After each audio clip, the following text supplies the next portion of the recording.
In the past quarter century, we have planned 900 developments in 46 states and 18 countries, 50 of which are in Texas. We see Dallas as one of the primary areas that could benefit from this new era of design.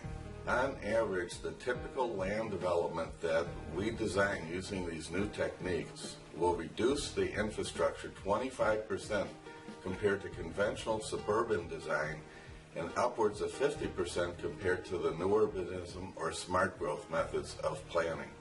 Let's take a word from the experts in the industry, including the most important experts, those who live in the Dallas-Fort Worth area neighborhoods using these planning techniques. I could speak for the rest of our neighbors that they absolutely love the design too. I mean, every house is sort of staggered around the street, and it doesn't look like the same row of houses. I mean, they all look, you go to some neighborhoods, or many neighborhoods in the Metroplex, they're all just straight shot down the line, but these are staggered. It looks more like a country feel and a country atmosphere.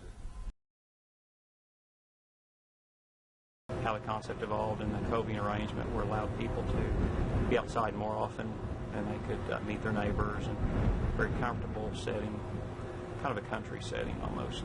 And does that work? Oh, very much so.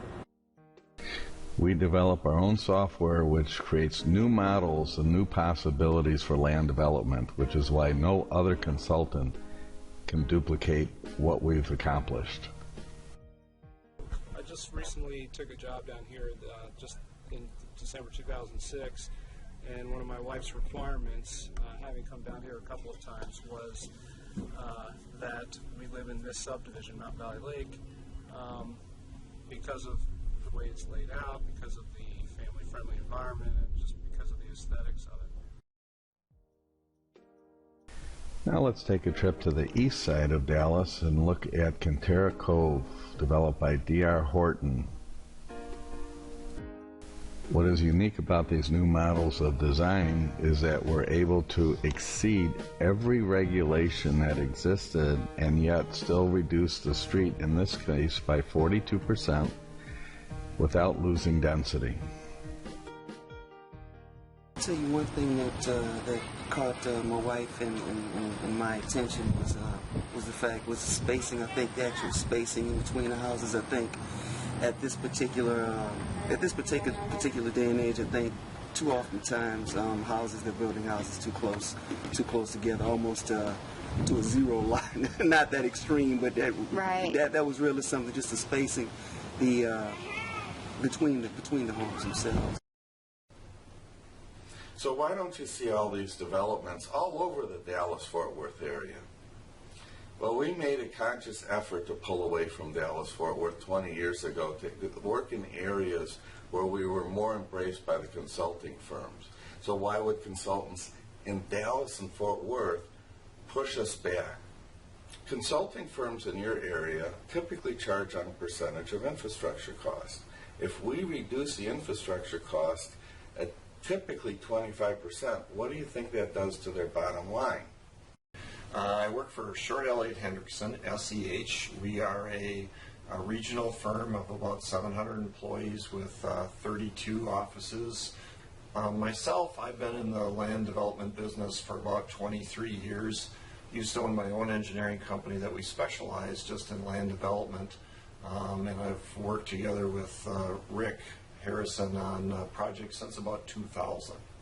We've done probably getting close to 50 different projects in a bunch of different states. We find that we can save and reduce costs with Rick's designs.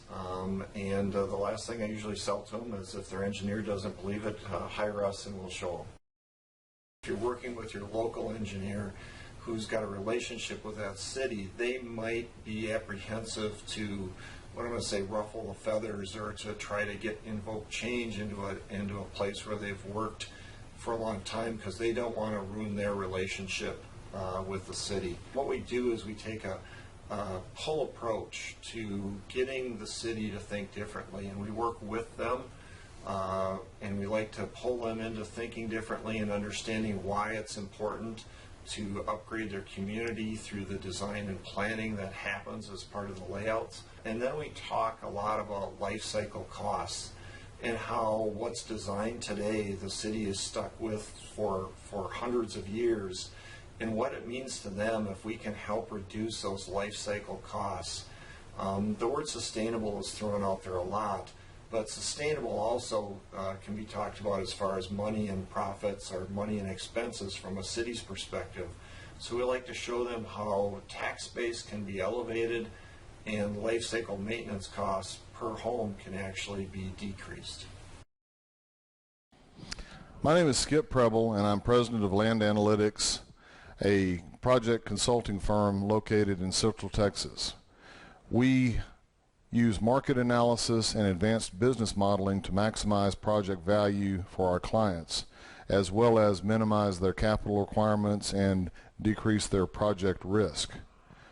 I've had an opportunity to work with Rick Harrison on a number of occasions, and Rick has allowed me to assist my clients by increasing the project value through three primary techniques. First of all, his designs decrease the infrastructure cost per lot significantly, sometimes by as much as 1/3. Second of all, he increases the top line revenue for the developer by increasing the number of lots that have premiums attached to them, and also often increasing the overall lot market value. Third, his designs are attractive and encourage people to visit the projects, resulting in accelerated absorption rates. All three of these design characteristics contribute to the project's overall increased net present value, which really helps them in terms of not only profitability but also financeability. I strongly recommend Rick Harrison Site Design and his coving techniques for my clients.